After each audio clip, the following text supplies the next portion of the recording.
আসসালামু আলাইকুম। আশা করি সকলেই ভালো আছেন। চাকরি প্রত্যাশী ভাই ও বোনেরা, সড়ক ও জনপথ অধিদপ্তরের নিয়োগ সার্কুলার প্রকাশ করা হয়েছে।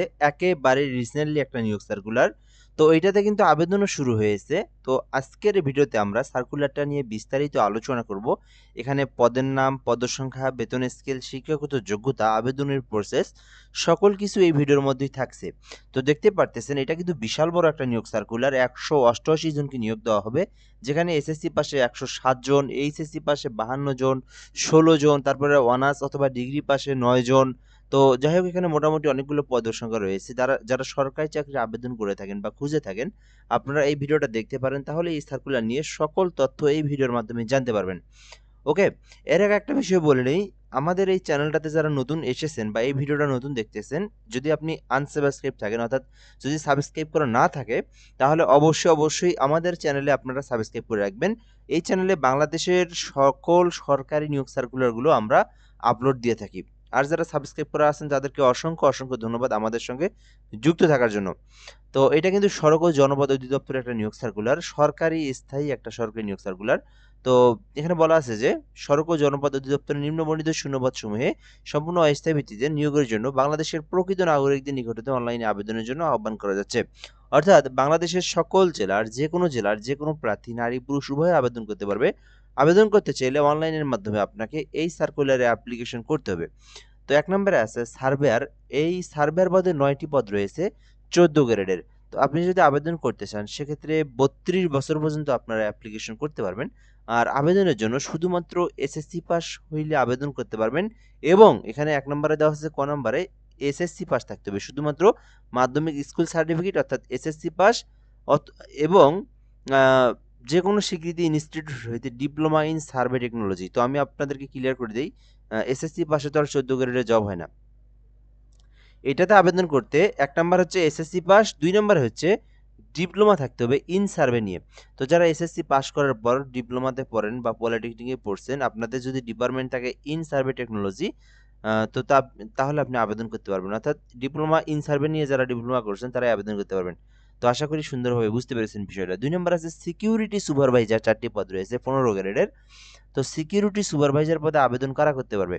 তো আবেদন করতে অনার্স অথবা ডিগ্রি অথবা ফাজিল অথবা উন্মুক্ত থেকে আপনারা যদি ডিগ্রি পাস করে থাকেন আবেদন করতে পারবেন। অর্থাৎ স্নাতক সমমানের যেকোনো জায়গা থেকে হোক না কেন, মাদ্রাসা হোক, আপনার কলেজ হোক, যেখান থেকেই হোক, স আ স স্নাতক সম্মান ডিগ্রি থাকলে আপনি আবেদন করতে পারবেন। অর্থাৎ অনার্স ডিগ্রি ফাজিল থাকলে আপনারা আবেদন করতে পারবেন। সিকিউরিটি সুপারভাইজার ৪ টি পদ রয়েছে ১৫ গ্রেডের।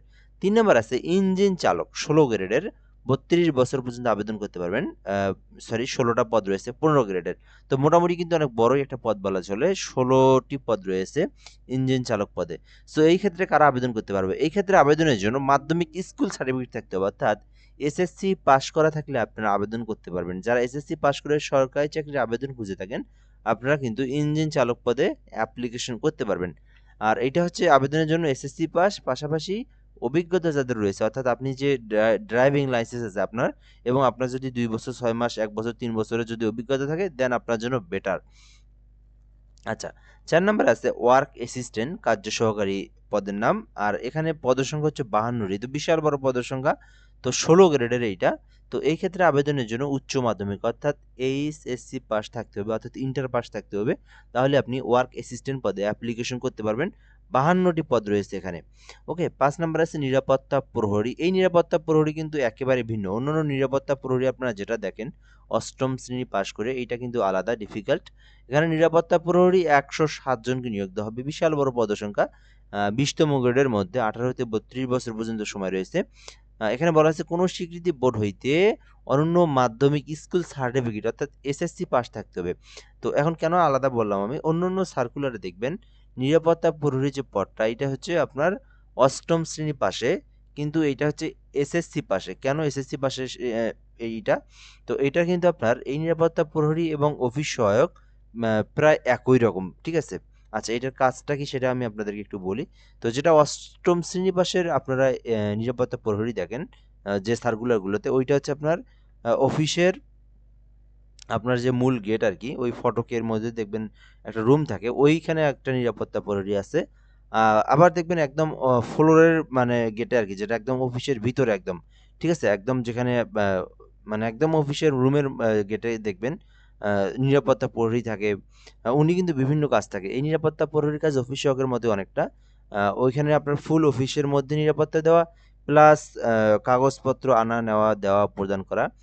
আদারওয়াইজ আপনার অফিসের যারা যে সকল কাজ আছে কাগজপত্র আনা নেওয়া করা, ফটোকপি করা, তারপরে হচ্ছে আপনার যদি সময় সুযোগ থাকে যদি সেক্ষেত্রে কিন্তু আপনার আ আ গ্রাহক যারা আছে, সেবা যারা আছে তাদেরকে সহযোগী মানে তাদের কি বিষয় তাদের সমস্যার সমাধান করা। এইরকম কাজগুলো কিন্তু এই নিরাপত্তা প্রহরীর মধ্যে পড়ে। অর্থাৎ অফিসের মধ্যে নিরাপত্তা দেওয়া প্লাস পাশাপাশি কিন্তু আপনার টুকিটাকি অফিস সহায়কের মতো যে কাজগুলো এগুলোই কিন্তু এই পদের জন্য এই নিরাপত্তা প্রহরীর কাজের দায়িত্বের মধ্যে পড়ে। সেজন্য কিন্তু অনেকটাই কিন্তু ভালো, একেবারে খারাপ না। ২০তম গ্রেডের মধ্যে নিরাপত্তা প্রহরীর আবেদন করতে পারেন। ১৬০ জনকে নিয়োগ দেওয়া হবে। সো আশা করি বুঝতে পেরেছেন। এখানে আপনি আপনার শিক্ষাগত যোগ্যতা অনুযায়ী যেটাতে ইচ্ছে সেটাতে কিন্তু অ্যাপ্লিকেশন করতে পারেন। আর আবেদনের জন্য ১৮ হতে ৩২ বছর পর্যন্ত সময়সীমা রয়েছে। এর মধ্যে আবেদনটা করার চেষ্টা করবেন। আচ্ছা, এরপর আমরা দেখব কিভাবে আপনি অ্যাপ্লিকেশনটা করবেন। তো নিজেই যদি আবেদন করতে চান নিজেদের ল্যাপটপ, কম্পিউটার, পিসি থেকে থাকে rhdteletalk.com.bd এই ওয়েবসাইটে প্রবেশ করে আবেদন করতে পারবেন। আর আমাদের মাধ্যমে যদি আপনি আবেদন করে নিতে চান সেটাও পারবেন। আমাদের মাধ্যমে একদম ঘরে বসে থেকে নির্ভুলভাবে যেকোনো সরকারি চাকরির আবেদন করে নিতে পারেন। এই নাম্বারে হোয়াটসঅ্যাপে এসএমএস করে 01775830312 এই নাম্বারে হোয়াটসঅ্যাপে এসএমএস করবেন। একদম ঘরে বসে থেকে যেকোনো চাকরির আবেদন আপনি করে নিতে পারবেন আমার মাধ্যমেই। আচ্ছা, এই আবেদনটা কিন্তু এই ফেব্রুয়ারি মাসের একদম শেষ দিন পর্যন্ত চলবে। অর্থাৎ ফেব্রুয়ারি মাসটা চলমান থাকবে। আ মানে এই মাসটা আরকি যেটা ফেব্রুয়ারি মাস চলমান, এই মাস পর্যন্ত আবেদন করা যাবে। আর আবেদনটা যেটা আমি বললাম rhdteletalk.com.bd নিজেরা আবেদন করতে চাইলে গুগলে এটা সার্চ করে আবেদনটা ফর্ম পূরণ করে আপনারা নিজেরাও আবেদন করতে পারবেন। যদি আপনি নিজে আবেদন করতে পারেন, সেই ক্ষেত্রে নিজেই আবেদন করবেন। আচ্ছা, ওকে। এরপর আমরা দেখব এখান থেকে কত টাকা ফি জমা দিতে হবে। তো সরকারি চাকরির গ্রেড অনুযায়ী ফি জমা দিতে হয়। তো এখানে ১৪ গ্রেড, ১৫ গ্রেড, ১৬ গ্রেডের জন্য একই টাকা।